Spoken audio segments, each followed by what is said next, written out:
आइनॉक्स में जब रिलीज़ हुई थी, जब मैंने उसको देखा, तो मेरे लिए वो टचवुड बहुत मज़ेदार एक्सपीरियंस है कि अपने आप को फर्स्ट टाइम आप इतनी बड़ी स्क्रीन पे देख रहे हो और आप देख रहे हो सिनेमा हॉल में कि आप खुद इतनी बड़ी स्क्रीन पे कैसे लगते हो। बहुत लोग ऐसे मिथ में रहते हैं कि एक्टिंग करनी है, बिना पढ़े लिखे मतलब आप मत पढ़ो तो काम चल जाएगा। ऐसा नहीं हो सकता है। आप स्क्रिप्ट ही नहीं पढ़ पाओगे तो स्क्रिप्ट नहीं पढ़ पाओगे कैसे होगा।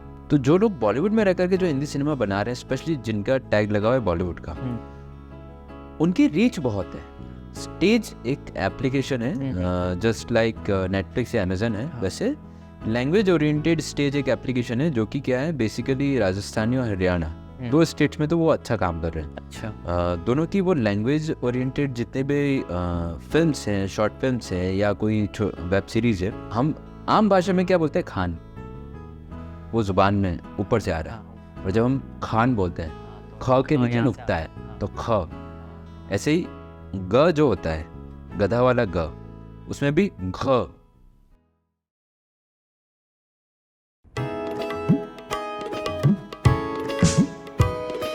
हौसलों में पंख लगा आसमां उड़ जाने की ख्वाहिशें है, आँखों में देश भर छा जाने की है।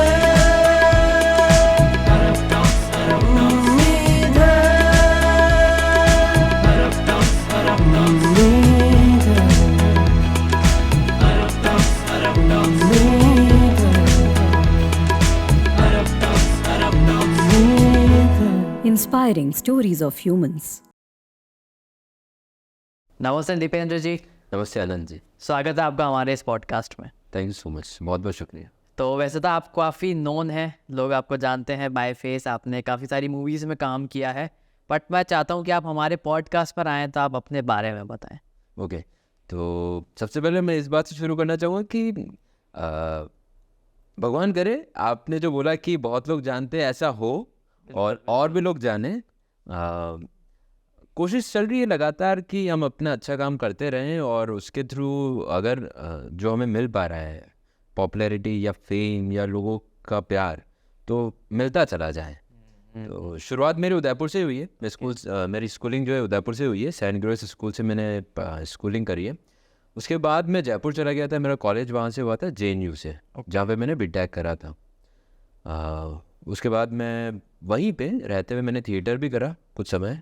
उसके बाद मैं बॉम्बे चला गया था तकरीबन 1.5 साल के लिए। अच्छा। हाँ, वहाँ पे मैंने तो बॉम्बे कैसे गए आप, मतलब कोई सोर्स के थ्रू गए या नहीं out of? Completely independently, because जब मैं जयपुर में था थिएटर कर रहा था, तो मुझे ये एहसास हुआ था कि अपने आप को एक्सप्लोर करने के लिए और अगर फाइनली इस इंडस्ट्री में जाना है, फिल्म मेकिंग इंडस्ट्री में, तो आपको अल्टीमेटली बॉम्बे जाना तो पड़ेगा। जो लोगों से सुना था, तो वो सुनकर वो सोच की वजह से मैं वहाँ चला गया और तकरीबन 1.5 साल रहा और एहसास हुआ कि वहाँ बड़े चैलेंजेस हैं। मतलब इतना आसान नहीं है जो हम सुनते हैं कि आप वहाँ चले जाओ कुछ हो जाएगा, ऐसा कुछ भी नहीं है। तो 1.5 साल में वहाँ रहा। वहाँ रहने के बाद मुझे बहुत चीज़ें पता चली कि सीरियल्स कैसे बनते हैं, TV सीरियल्स कैसे बनते हैं, शॉर्ट फिल्म्स इंडिपेंडेंटली कैसे बनती हैं, और जो प्रोडक्शन हाउसेज है वो कहाँ पे हैं, क्या उनका प्रोसेस है, किस तरह आप ऑडिशंस देते हो, कैसे आपका नंबर आता है। तो वो जो प्रक्रिया वो 1.5 साल में काफ़ी कुछ समझ में आई।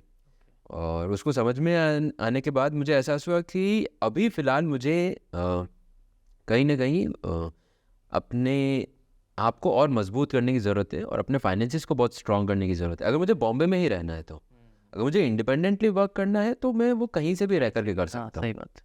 तो मैं वापस जयपुर आया। मैंने जॉब ज्वाइन करी थी car-dekho.com में और तकरीबन 2 साल के आसपास मैंने वहाँ पे जॉब करी। 1 साल जयपुर, 1 साल अहमदाबाद। उसके बाद मुझे रियलाइज़ हुआ कि मेरा मेन पर्पस क्या था। जयपुर में इसलिए आया था कि मैं जॉब के साथ पैरेलली और थिएटर कर सकूँ और कुछ क्रिएटिव चीज़ें कंटिन्यू कर सकूँ। तो मैं कहा वो तो हो ही नहीं रहा है। तो मुझे लगा कि कहीं अपन भटक तो नहीं गए। तो उस रियलाइजेशन की वजह से मैं वापस उदयपुर आया। मैंने जॉब छोड़ी अहमदाबाद से, मैं उदयपुर आया। मैंने ये सोच किया कि कोई बात नहीं, अपन अपने शहर चलते और वहीं पे रह कर के अपन जॉब वगैरह कुछ करेंगे और साथ में अपन थिएटर या शॉर्ट फिल्म्स वगैरह कुछ करेंगे। तो जैसे कि आपने जर्नी का बताया, हाँ। अभी रिसेंटली हमने देखा था कि आपने एक टीटू अंबानी करके फिल्म है, उसमें आपने डेब्यू किया था। छोटा रोल ही था, भले आपके हिसाब से आप कह रहे हो छोटा, बट हमारे हिसाब से काफ़ी बड़ा था वो रोल, क्योंकि फिल्म में आना एक टीयर छोटे शहर से, उदयपुर जैसी टीयर 3 सिटी से, बड़ी बात है।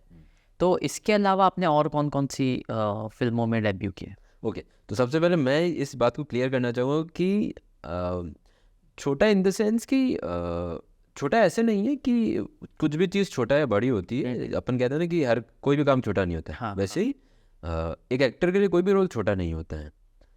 छोटा इन द सेंस कि हम इसलिए बोलते हैं कि सो डैट सामने को क्लैरिटी रहे कि हमारी लेंथ कितनी थी मूवी में या उसमें हमारी अपीयरेंस कितनी थी। फॉर एग्जांपल, अगर मैं किसी को बता रहा हूँ कि मैंने टीटू अंबानी में काम किया है, तो मैं उसको, मुझे ऐसा लगता है कि मैं उसको क्लियरली बोल दूँ ईमानदारी के तौर पे कि भाई मेरा जो रोल था वो इतने मिनट का था, ताकि वो उस कन्फ्यूजन में नहीं रहे कि फिल्म देख रहा हूँ, अरे यार तो दिख ही नहीं रहा। दिख कहाँ हो गया आप। हाँ हाँ, तो उसको मैं क्लियर कर देता हूँ कि भाई कि हाँ, मेरा लीड के साथ जो उसमें तुषार पांडे थे, उनके साथ मैं उनका फ्रेंड का रोल था।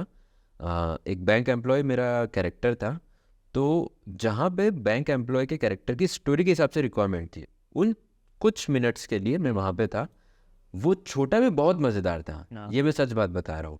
वो छोटा इसलिए मज़ेदार था क्योंकि 1-on-1 कन्वर्सेशन थी, जैसे आपकी मेरी हो रही है। ओके।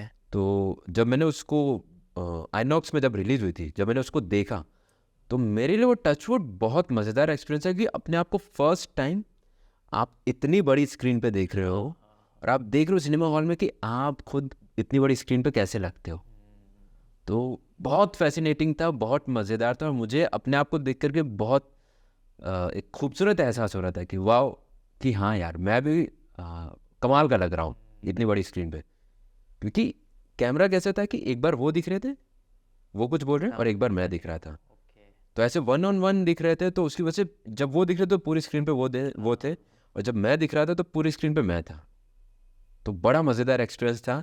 और हाँ, in terms of length, film की ओवरऑल लेंथ के अकॉर्डिंग जो लेंथ जो मुझे मिली अपीयरेंस की, वो ऑब्वियसली बात है कुछ मिनट्स की। तो इसलिए मैं ये क्लियर आउट करता हूँ कि हाँ, एक अपीयरेंस वाइज छोटा कैरेक्टर है, बाकी स्टोरी वाइज एक इम्पॉर्टेंट कैरेक्टर है, क्योंकि जिस जगह पे वो आता है वो एक इम्पॉर्टेंट पॉइंट है फिल्म के हिसाब से।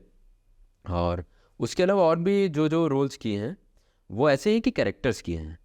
तो ऐसे अगर कैरेक्टर्स की बात की जाए तो मैंने 3 फिल्म से मुख्यतः जो हिंदी लैंग्वेज की है अपनी, फर्स्ट टीटू अंबानी, जो कि एक काइंड ऑफ कमर्शियल फिल्म भी है, क्योंकि उसमें जो लोग हैं वो कमर्शियल एस्पेक्ट पे बनाई है उन्होंने, और फिल्म अच्छी फिल्म है। ऐसा भी नहीं है कि बहुत बड़े बजट की है, पर ऐसा भी नहीं कि बहुत कम बजट की है, एक एवरेज बजट की अच्छी फिल्म है। एक वो फिल्म थी टीटू अंबानी। दूसरी फिल्म है उदयपुर से ही हैं, जिगर नागदा जी, वो बॉम्बे में रहते हैं। उन्होंने और भी फिल्म बनाई है, जैसे उन्होंने कुछ मराठी में भी बनाई है, और बहुत कमाल का काम करते हैं वो। तो उनकी एक फिल्म है, अभी रिलीज़ नहीं हुई है, तो मुझे नहीं पता कि उसके बारे में कितना बात कर सकता हूँ, बट फिल्म इलेक्ट्रिसिटी के इर्द गिर्द है।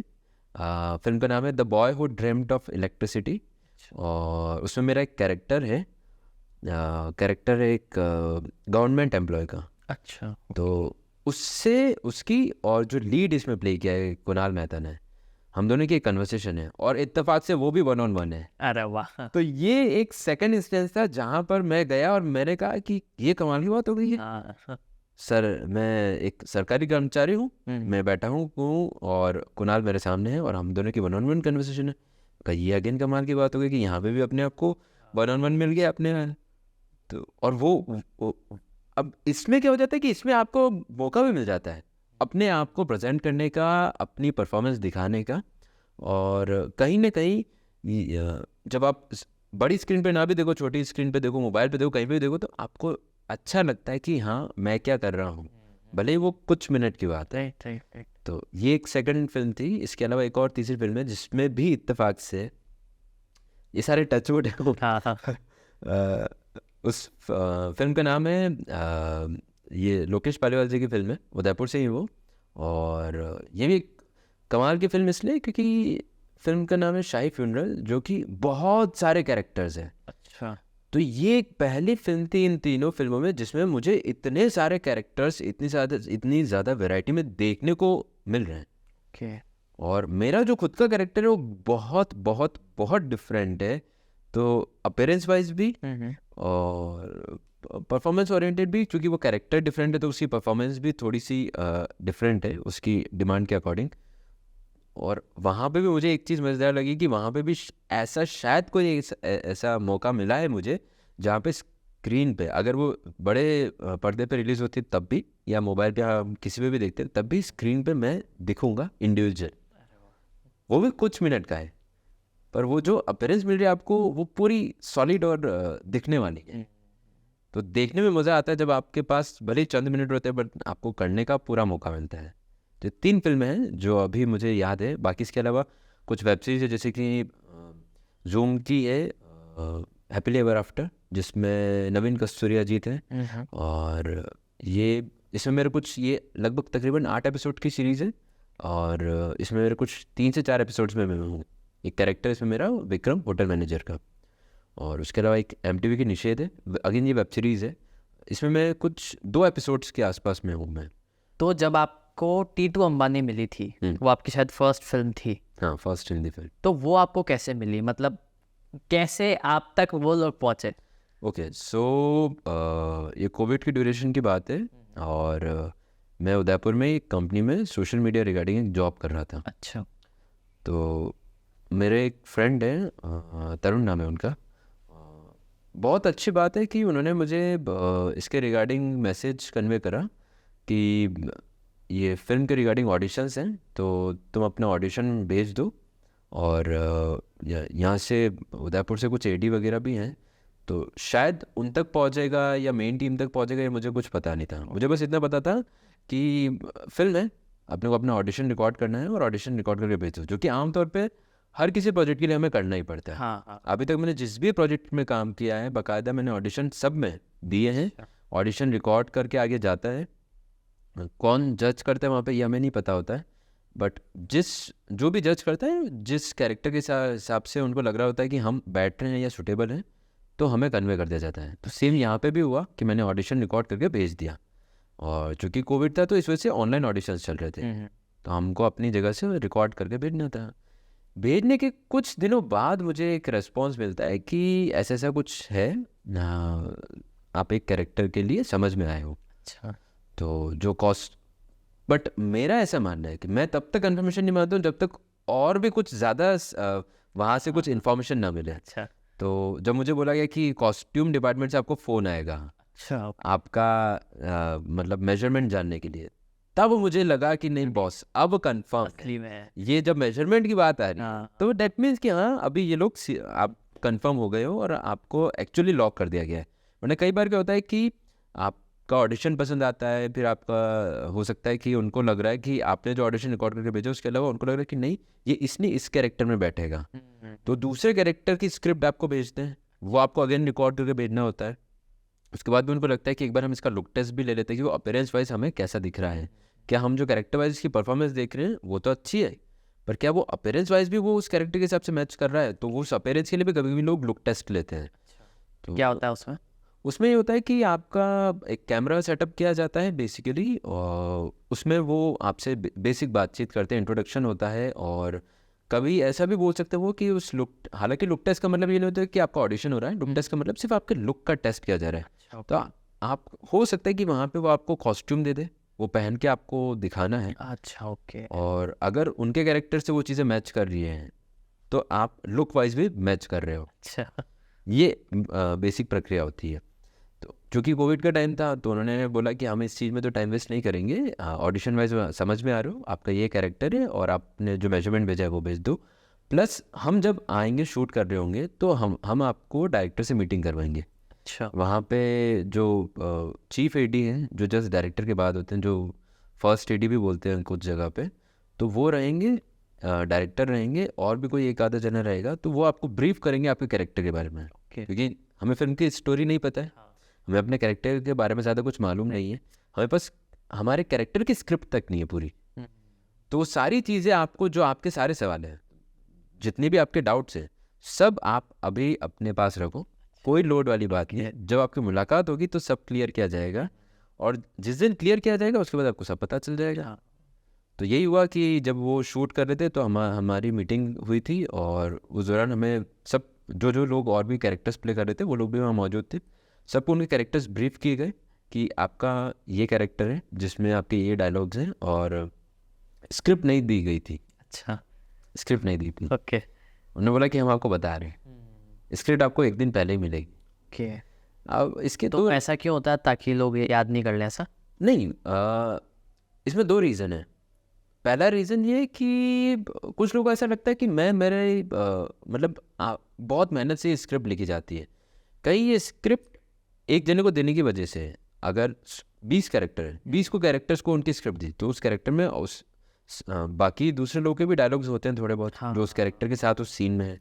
तो ऐसे करते कहीं मेरी फिल्म की स्टोरी, उसका स्क्रिप्ट वो आउट ना हो जाए, ये एक बड़ा रिस्क होता है। दूसरा ये भी होता है, जो कुछ लोगों से मैंने सुना है कि कुछ डायरेक्टर्स जानबूझ के ऐसा करते हैं सो डैट कि क्या हो कि बहुत ज़्यादा उन्हें एक्स्ट्रा प्रिपरेशन नहीं चाहिए, उन्हें चाहिए थोड़ा सा आपका वो नेचुरल एसेंस मिले। ओके, हाँ, राइट। वो नेचुरल एसेंस, वो तो फिर रटाया दिखता है। हाँ, वो आपका नेचुरल एसेंस मिले। इस वजह से भी कई बार कुछ डायरेक्टर्स समझ करके इस चीज़ को अप्लाई करते हैं कि हम आपको स्क्रिप्ट एक दिन पहले देंगे। अच्छा, और एक तीसरा वजह ये भी हो सकती है, जो ये कि कभी उनको लगा कि कोई कैरेक्टर किसी कारणवश मजबूरी में, या कोई उसकी ऐसी सिचुएशन हो गई कि वो नहीं अवेलेबल हो पा रहा है, एक दिन पहले उसने कन्वे कर दिया, तो कोई बात नहीं, हमने तो वैसे उसको स्क्रिप्ट नहीं भेजी थी, हम किसी और को ढूंढेंगे, वो 24 घंटे में किसी और को ढूंढेंगे, किसी और को भेजेंगे। तो शायद ये 2-3 कारण है जिसकी वजह से स्क्रिप्ट आमतौर पर आजकल बहुत पहले नहीं भेजी जाती है। ख़ासतौर पे सेकेंडरी एक्टर्स को तो या सेकेंडरी कास्ट को तो थोड़ा आराम से भेजा जाता है। जो प्राइमरी होते हैं वो उनको पता है कि इनको प्रिपरेशन करनी पड़ेगी, डायलॉग ज़्यादा होंगे, इसलिए उनको भेज दी जाती है। तो हम ऐसा देखते हैं कि जो फिल्म्स है उसमें जो एवरेज लुकिंग आदमी होता है उसको हमेशा विलन का रोल मिलता है, तो ऐसा क्यों है? एवरेज लुकिंग और विलन, ये मतलब मेरा ऐसा मानना है कि अभी के टाइम पे जो विलन है वो एवरेज लुकिंग नहीं है, वो बड़े कमाल के विलन हैं। फॉर एग्जांपल दबंग में हम देखते हैं जब सोनू सूद को, तो उस एक बहुत ही बलशाली, बॉडी वाइज बड़े कमाल की अपीयरेंस है उनकी। दूसरा, जब हम चेन्नई एक्सप्रेस देखते हैं तो जो विलन है वो शाहरुख से कंपेरेटिवली बहुत लंबे हैं, बहुत पावरफुल है। तो मेरा ऐसा मानना है कि हर फिल्म मेकर का अपना एक नज़रिया है। जब जो फिल्म बन रही है वो फिल्म मेकर ये तय करता है कि मेरा जो विलन है, मेरे अगर हीरो के अपोजिट में ले रहा हूँ, मेरा जो मेन, या फिर मैं किसी कैरेक्टर के अपोजिट ले रहा हूँ, तो वो डिसाइड कर रहा है कि मेरा अपीयरेंस वाइज कैसा होना चाहिए या परफॉर्मेंस वाइज कैसा होना चाहिए। फॉर एग्जांपल अगर हम किक की बात करें, किक में सलमान खान है, हाँ, but Nawazuddin Siddiqui in terms of character बहुत पावरफुल है, अपीयरेंस वाइज पावरफुल नहीं है। और तो ये बिल्कुल हो सकता है कि कुछ फिल्मों में हमें ऐसा लगे कि एक एवरेज लुकिंग या एवरेज पर्सनैलिटी वाला बंदा विलन है, कुछ फिल्मों में ऐसा होगा कि ह्यूज पर्सनैलिटी वाला विलन हो सकता है। अब ये अगेन सब्जेक्टिव है, क्योंकि फिल्म मेकर्स जो हैं वो उनकी फिल्म की, उनकी स्क्रिप्ट की या उनकी स्टोरी की या उनकी अपनी समझ के हिसाब से वो डिसाइड करते हैं कि मुझे किस टाइप का चाहिए विलन, या कौन सा किस टाइप का मुझे कैरेक्टर चाहिए। ये कुछ जगह पे बैठता भी है, कुछ जगह पे नहीं भी बैठता है। और ये भी अब चेंज हो रहा है पैटर्न कि हीरो जो पहले होते थे वो बड़े सारी फिल्मों में सारे हीरो डैशिंग लुक के होते थे, पर्सनैलिटी होती थी।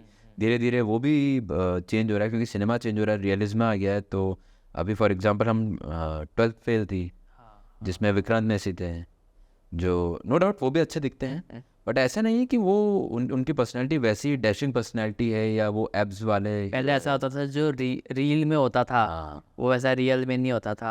अब रियल वाला ही, मतलब एग्जैक्टली अब ये जो रियल वाला ही रील में होगा, यही रियलिज्म है। राइट, कि भाई जो हमें दिखता है, फिल्में भी अब ऐसी हो गई है, कहानियाँ अब वैसी आ गई है। फॉर एग्जाम्पल 12th फेल एक कहानी है, तो वो जिस कैरेक्टर की कहानी, वो कैरेक्टर लगना चाहिए। हम उसको स्क्रीन पे देखें तो लगना चाहिए हाँ ये वो आम आदमी है जो स्ट्रगल करके उस पोजीशन पे पहुंचा है। तो जो फिल्में आ रही हैं अब धीरे धीरे वो उनकी कहानियाँ ऐसी होती हैं, उन कहानियों की वजह से कहीं ना कहीं फिल्म मेकर्स को एहसास हो गया है कि पब्लिक वो हीरोइज्म वाला फैक्टर देख करके थोड़ी बहुत बोर भी हो चुकी है। कुछ ऐसी इंटेलेक्चुअल ऑडियंस पे जो ये चाहते हैं कि नहीं यार आप मेरे को बेवकूफ़ मत बनाओ, आप मुझे वो दिखाओ जो उस कहानी के हिसाब से सुटेबल है। एकदम ही आउट ऑफ द बॉक्स जाकर के आप ऐसा हीरो ला रहे हो जो बहुत ही गुड लुकिंग है, बहुत ही कमाल की पर्सनैलिटी वाला है, तो ऐसा हमेशा नहीं होता है, आम जिंदगी में तो बिल्कुल नहीं होता है। हाँ राइट। और जो कहानी आप कन्वे कर रहे हो, अगर उस कहानी की वो रिक्वायरमेंट है तो वेल एंड गुड, नहीं है तो फिल्म मेकर्स को ये एहसास हो गया कि हमें वो कैरेक्टर्स ढूंढने हैं, वो हीरोज़ ढूंढने हैं, वो विलन ढूंढने हैं जो मेरी कहानी के हिसाब से सुटेबल हो। तो हमने ऐसा देखा है कि जो राजस्थान है उसकी खुद की अपनी फिल्म इंडस्ट्री नहीं है। जैसे कि अपन साउथ साइड जाएं तो वहाँ पे साउथ वाली है, फिर गुजरात में गुजराती वाली है, लेकिन अपना राजस्थान का जो है स्पेसिफिक कुछ उसमें नहीं है। तो इसका क्या रीज़न है कि जो फिल्म मेकर्स हैं वो फिल्म इसलिए नहीं बनाते हैं क्योंकि जो एक्टर्स हैं वो तो सारे मुंबई भाग जाते हैं ग्लैमर के चक्कर में। तो इस पर आपका क्या व्यू है? ओके, तो इस सवाल में अपने आप में दो सवाल है। एक है हमारी राजस्थानी फिल्म इंडस्ट्री से रिलेटेड।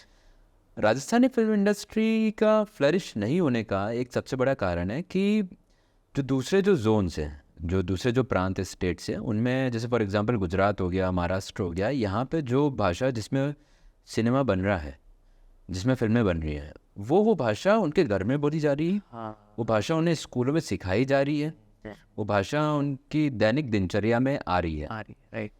तो वो उस भाषा से पूरी तरीके से परिचित है।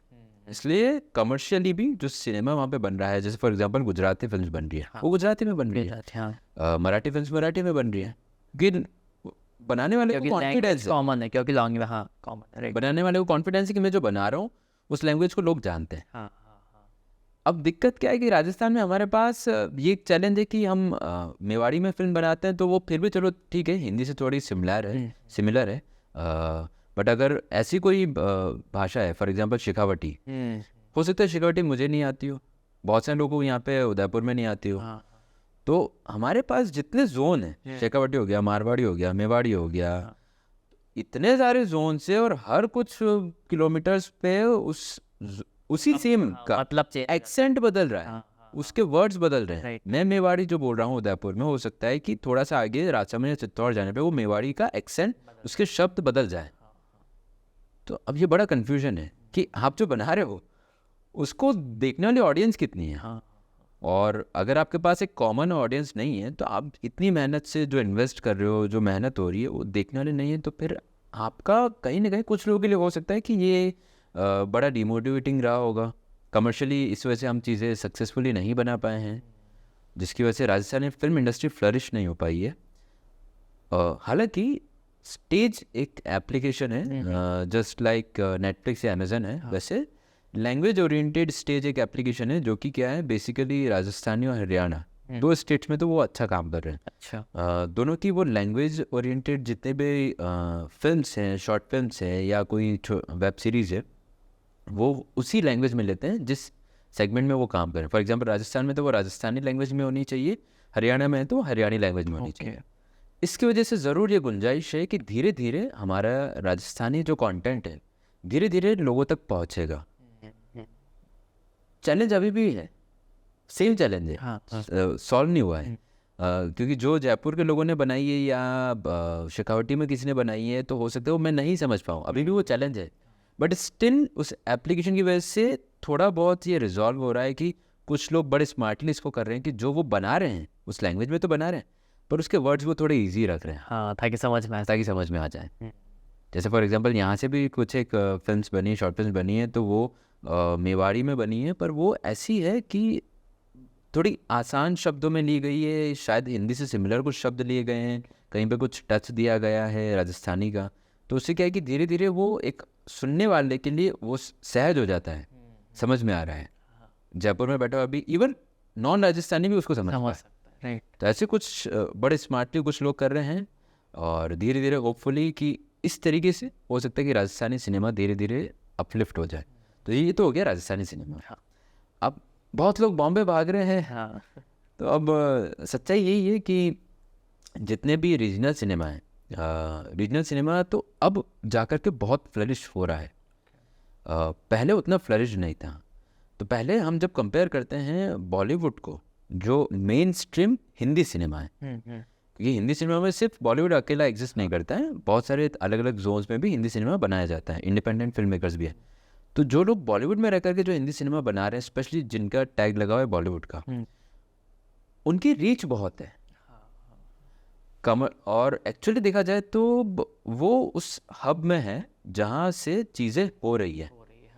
आपका हमारी कैपिटल दिल्ली है, तो सारे पॉलिटिकल फिगर्स वहीं पे हैं। हाँ, जो सेंटर में रूल कर रहे हैं, जो जितने भी सेंट्रल मिनिस्टर सब वहीं पे हैं।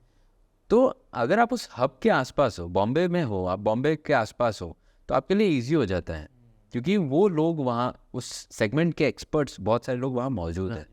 तो अल्टीमेटली कई बार लोगों के लिए मजबूरी हो जाती है। फॉर एग्जांपल कुछ इंडिपेंडेंट फिल्म मेकर्स भी हैं, अगर वो फिल्में बना रहे हैं, उन्हें लग रहा है कि मुझे मेरा म्यूज़िक के लिए या कलर ग्रेडिंग के लिए, पोस्ट प्रोडक्शन के किसी काम के लिए, टेक्निकल किसी चीज़ के लिए मुझे फिल्म तो मैंने बना ली, कहीं पे भी एक्टर्स मैंने कहीं से भी इकट्ठे कर लिए, बन गई है फिल्म।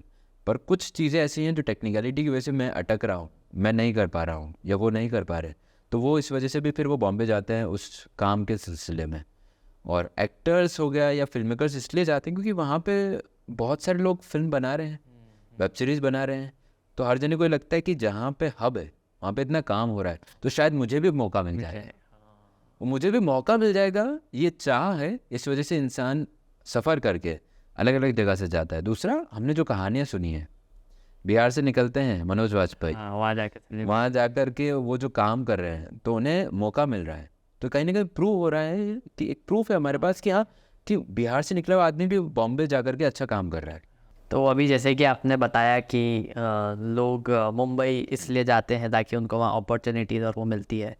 तो अब मेरा सवाल आपसे ये है कि आपने अभी जैसे 2-3 फिल्मों में काम किया है, भले आपका रोल छोटा था, बट लेंथ वाइज अपीयरेंस, हाँ, लेंथ वाइज छोटा था, लेकिन अगर कोई आपके पास ऐसा डायरेक्टर या फिल्म मेकर आता है जिसका ज़ीरो बजट होता है, तो आप उसकी फिल्म में रोल करते हो या आप बोलते हो कि भाई मेरा स्टैंडर्ड तो बढ़ गया? नहीं, बिल्कुल नहीं। मैं कभी भी ऐसा नहीं करता हूँ कि किसी को ऐसा कुछ बोल दूँ जिससे उसको मेरी तरफ से मैं कोशिश करता हूँ कभी भी कोई ऐसी बात ना निकले, चाहते हुए या अनचाहे, बाय मिस्टेक भी ऐसा ना निकले कि जिससे उसको वो हर्ट हो जाए। कि at the end of the day वो एक आर्ट क्रिएट करने जा रहे हैं, चाहे शॉर्ट फिल्म बना रहे हैं, चाहे फिल्म बना रहे हैं, चाहे वेब सीरीज़ बना रहे हैं, वो एक आर्ट है। तो आप बीइंग एन आर्टिस्ट से कभी भी अच्छा नहीं लगता कि आप किसी आर्ट की तौहीन करें या किसी आर्टिस्ट को डिमोटिवेट करें। गलती से भी ऐसा हो गया हो तो मुझे नहीं पता, मैंने कभी भी ऐसे शब्द का इस्तेमाल नहीं करा है कि कुछ कर लिया है काम तो अब आपके साथ में क्यों करूं या क्या नहीं करूं। मैं कभी भी ऐसे नखरे नहीं करता हूं, कभी भी ऐसी बातें नहीं करता हूं। मेरा हमेशा उद्देश्य रहता है कि क्या सामने वाला बजट लेके आया या बिना बजट ले आया है। हो सकता है कि वो मुझे बोल रहा हो कि भाई कि आप ये काम करो और मैं आपको ये अमाउंट दे सकता हूँ इस काम का, या उसके पास बजट ज़ीरो भी हो। ये दोनों चीज़ें मेरे लिए बाद में मायने रखती है। पहले मायने रखता है कि वो किस चीज़ के लिए आए, क्या वो चीज़ मुझे मोटिवेट कर पा रही है करने को। अगर वो पैसा भी दे रहे हैं और मुझे बोल रहे हैं कि भाई कि ये काम है, तो हो सकता है कि वो मैं ना करूँ। और ऐसा मेरे साथ हुआ है, एक्चुअली हुआ है। मैं नाम नहीं लूँगा कि ये मुझे किसने कन्वे किया था कि ये 2-3 दफ़े मेरे साथ हुआ है कि मुझे बोला गया कि कुछ एडवर्टीज़मेंट ओरिएंटेड है और इसको करने का आपको ये XYZ अमाउंट मिलेगा। बट वो जो काम बोला जा रहा था मुझे करने को, वो मुझे अंदर से सही नहीं लग रहा था। अच्छा। तो जब मुझे सही नहीं लग रहा था तो मेरे लिए उससे आया हुआ पैसा वाजिब नहीं है, सही नहीं है। ना वो काम सही लग रहा है मुझे अंदर से, ना फिर उसका पैसा भी सही नहीं लग रहा है। तो मैंने इसलिए उनको क्लियरली मना किया कि आई एम सॉरी, मैं ये नहीं कर पाऊँगा। और मैंने उनको क्लियर रीज़न भी बताया कि इसमें ये फैक्टर है जिसकी वजह से मैं नहीं कर सकता हूँ। अच्छा। क्योंकि वो मेरे अंदर से नहीं आया। और सामने वाले ने भी एक अच्छी बात है, उन्होंने वो बात समझी कि अच्छा ठीक है, आपका रीज़न वैलिड है आपकी जगह पे कि आपको इसकी वजह से नहीं करना है ये। तो इस बात में वो जवाब भी आ जाता है कि हाँ, कि पैसा देकर के ज़रूरी नहीं कि वो मैं हाँ कर दूँ। तो ऐसे ही zero budget in the sense कि ये कह सकते हैं कि हम ज़ीरो बजट तो क्या फिल्म नहीं बन सकती है। शॉर्ट फिल्म भी मतलब बेसिक खर्चा होता है, ये टेक्निकल चीज़ों पे खर्चा होता है। उसके ज़ीरो बजट आमतौर पे लोग तब इस्तेमाल करते हैं जब वो ये कहना चाह रहे हैं कि हम आर्टिस्ट को पे नहीं कर पाएंगे। हाँ शॉर्ट फिल्म्स बनाते ज़्यादातर तब ऐसा लोग इस्तेमाल करते हैं।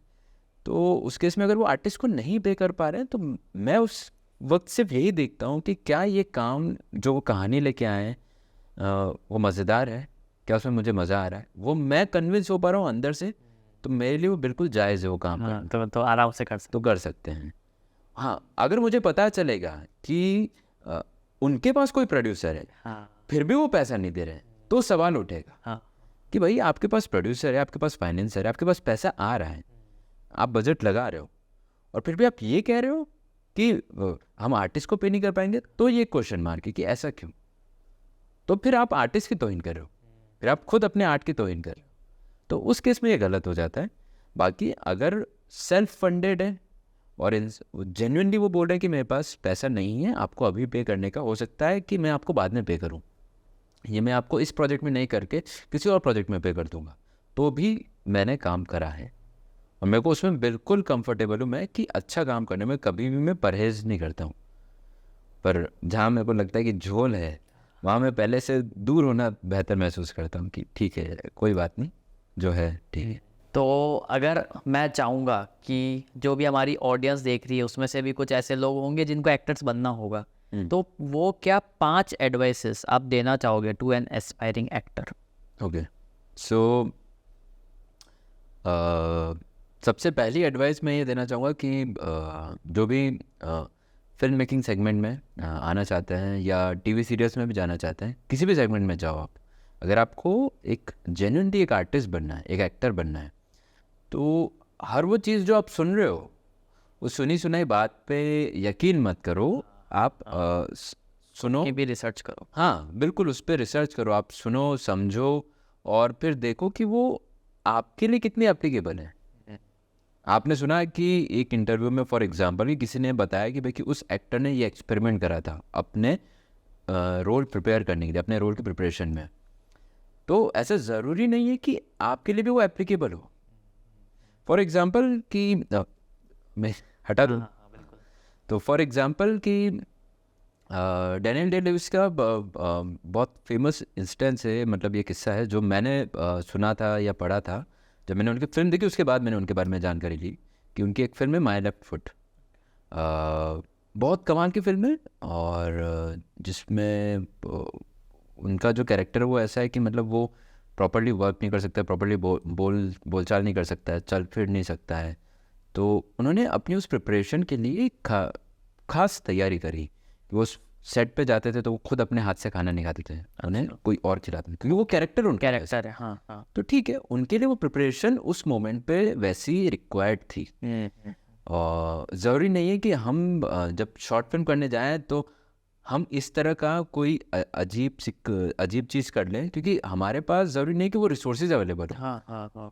अब मान लो आपके पास कैरेक्टर भी वैसा ही है कि आपकी बॉडी को आपको मूव नहीं करना है, ऐसा कोई कैरेक्टर है, और उसके बाद आप एक्सपेक्ट कर रहे हो कि आपका जो फिल्म मेकर है बेचारा उसके पास खुद के पास पैसे नहीं है, हाँ या वो जैसे तैसे उसने बजट एडजस्ट करा है, तो शॉर्ट फिल्म जो बना रहा है वो बंदा बड़ी मेहनत से जुगाड़ पे एडजस्ट करके चीज़ें लाया है, कर रहा है, और आप एक्सपेक्ट कर रहे हो कि यार मैं अपने हाथ से खाना नहीं खाऊंगा। क्यों भाई?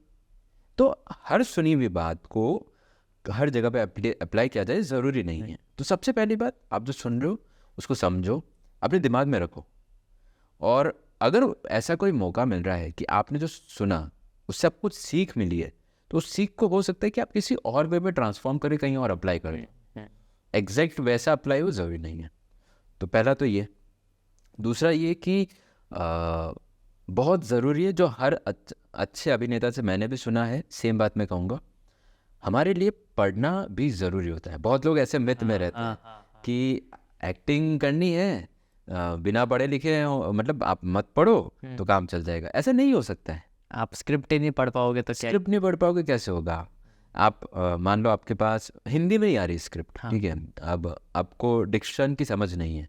हालांकि एक फिल्म है माय नेम इज़ खान जिसने ये बहुत क्लियरली स्पेसिफाई कर दिया है कि खान जो बोला जाता है वो खान आपका यहाँ लोअर एपिग्लोटिस से आता है। हम आम भाषा में क्या बोलते हैं? खान। वो ज़ुबान में ऊपर से आ रहा है, पर जब हम खान बोलते हैं ख के नीचे नुकता है तो ख। ऐसे ही ग जो होता है गधा वाला ग, उसमें भी घ, तो ग के नीचे जब नुकता है तो वो यहाँ से आएगा। वैसे ही क जब होगा तो क। तो ऐसी जैसे बोला जाता है नहीं ख्वाहिश, ख्वाहिश, हाँ। तो वो अगर आप सिर्फ ख बोल रहे हो तो वो ख एक अलग सुनाई देगा, और ख के नीचे जो नुकता है ख्वाहिश, तो वो यहाँ से आएगा। तो ये जो समझ है ये आपको पढ़ना पड़ेगा, सीखना पड़ेगा। तो पढ़ना सीखना बहुत ज़रूरी है, बिना सीखे बिना पढ़े। और इसलिए भी कहते हैं कई बार कि ट्रेंड एक्टर क्या है। जब बोला जाता है कि ये ट्रेंड एक्टर है, तो ट्रेंड एक्टर मीन्स उसने ऐसा नहीं है कि उसने किसी एक XYZ इंस्टीट्यूट में जाके वो ट्रेनिंग करी, नहीं, बिल्कुल नहीं। वो ट्रेनिंग उसने हो सकता है कि इंडिपेंडेंटली किसी एक व्यक्ति विशेष से ली हो, या फिर उसको थिएटर में ये नॉलेज मिला हो, या फिर उसके फैमिली बैकग्राउंड में या किसी से भी उसको ये मिला हो। तो at the end of the day वो ट्रेनिंग होनी ज़रूरी है, तो वो हो जाएगा ट्रेंड एक्टर। तो ये कुछ चीज़ें हैं जो हम कह सकते हैं कि आप ट्रेनिंग लो। जब आप ट्रेनिंग लोगे तो आप वही काम, एग्जैक्टली वही काम आप बहुत बेहतर तरीके से कर पाओगे। और जितना बेहतर तरीके से करोगे, आपको खुद को भी मज़ा आएगा और दूसरे को भी मज़ा आएगा, देखने वाले को भी मज़ा आएगा, और फिल्म मेकर को भी मज़ा आएगा। अरे वाह यार, ये बंदा आया, इसने कुछ अच्छा करा। तो ये एक दूसरी या तीसरी चीज़ है जैसे जो मैंने बताया, हाँ, कि भाई ट्रेनिंग लेना बहुत ज़रूरी है, सीखना बहुत ज़रूरी है, पढ़ना बहुत ज़रूरी है। आप पढ़ोगे तो आप बहुत कुछ जानोगे, और जब पढ़ोगे तो यहाँ पे जाएगा, वो कहीं ना कहीं यहाँ जा रहा है। आप कहानी भूल जाओगे पर उसकी फीलिंग्स आपके अंदर रह जाएगी, वो कहीं पे काम में आ जाएगी। मेरे साथ तो ये हुआ है। तो मैंने जो कभी कुछ पढ़ा वो कभी कहीं रह गया, वो कहीं पे अप्लाई करने के काम में आ गया। तो ये हुआ है, तो इसलिए मुझे लगता है कि हाँ, ये ज़रूरी भी और ये आना भी चाहिए। तीसरी ऐसी चीज़ कि ये मत देखो कि अपना पड़ोसी क्या कर रहा है। फॉर एग्ज़ाम्पल, आप अपने ये भूल जाओ कि आपका किससे कंपटीशन है। आपको किसी से कंपटीशन नहीं है। हो सकता है कि दो लोग थिएटर में हो, दोनों सेम एज ग्रुप के हों, दोनों का अपीयरेंस वाइज, लुक्स, पर्सनैलिटी भी सिमिलर हो सकता है दोनों टैलेंट वाइज भी सिमिलर स्टेज पर हो, और दोनों को हो सकता है अपॉर्चुनिटीज़ भी सेम मिलती हो। तो उस केस में आपके अंदर क्या वो फीलिंग आ जाती है कि अरे यार ये मेरा कॉम्पिटिटर है। हाँ, वो फीलिंग आएगी, उसका नुकसान होगा। तो ये हर जगह खैर अप्लाई होता है, और ये बहुत बेसिक सी बात है कि हम सबके लिए बहुत मेहनत वाली बात है ये, कि हमको ना कई बार इन चीज़ों से अपने आप को दूर रख पाना मुश्किल हो जाता है। क्योंकि आप चाहो ना चाहो, चार लोग आपको बोल देंगे अरे यार ये तुम्हारा कॉम्पिटिटर है, अरे देखो वो ऐसा कर रहा है, तुम भी वैसे कर, अरे तुम भी वैसा कर सकते हो। तो वो चार लोग आपको भ्रमित कर देंगे। तो कहते हैं ना कि आपको अपने बारे में अपना एहसास होना बहुत ज़रूरी है। ये जब आपको अपना खुद का एहसास होगा ना, तो आप दूसरे का नहीं देखोगे। जब आप अपने आप को भूल जाते हो ना, तब आप दूसरे को देखने लगते हो। फॉर एग्जाम्पल, जब आप कांच में तैयार होते हो, मिरर के सामने जब आप तैयार होते हो, तो आप किसी और को नहीं देख रहे होते ना, अपने आप को बेहतर बनाने के लिए आप बाल बना रहे हो, तो तैयार हो रहे हो। तो जो आप काम करने आए हो, परफॉर्मेंस करने आए हो, एक्टिंग करने आए हो, तो आप पहले तो अपने आप में उस चीज़ को देखो, अपने आप के लिए उसको करो अच्छे से, ऑटोमेटिकली वो दूसरों को अच्छा लगने लग जाएगा। फिर आप दूसरे को भूल जाओगे कि वो क्या कर रहा है, वो क्या नहीं कर रही है। तो ये एक तीसरी चीज़ जो मुझे लगता है कि थोड़ा कॉम्प्लिकेटेड होता है, क्योंकि कंपटीशन का माहौल है हर जगह पे, हर जगह डायरेक्टली इनडायरेक्टली ऐसा सुनने में आ जाता है आपको कि ये तुम्हारा कॉम्पिटिटर है। उससे थोड़ा बचना चाहिए, ये बेस्ट है। अगर बच जाए तो हम बेस्ट है, नहीं बच पाए तो हम फंस जाएंगे। तो एक तीसरी चीज़ है। चौथी चीज़ जो मुझे लगती है वो ये है कि आप जो मतलब अब जो मैंने सुना है कि मेथड को लेकर के बहुत लोग कॉन्शियस हो गए हैं। बहुत सारे ऐसे लोग हैं जिन्होंने मतलब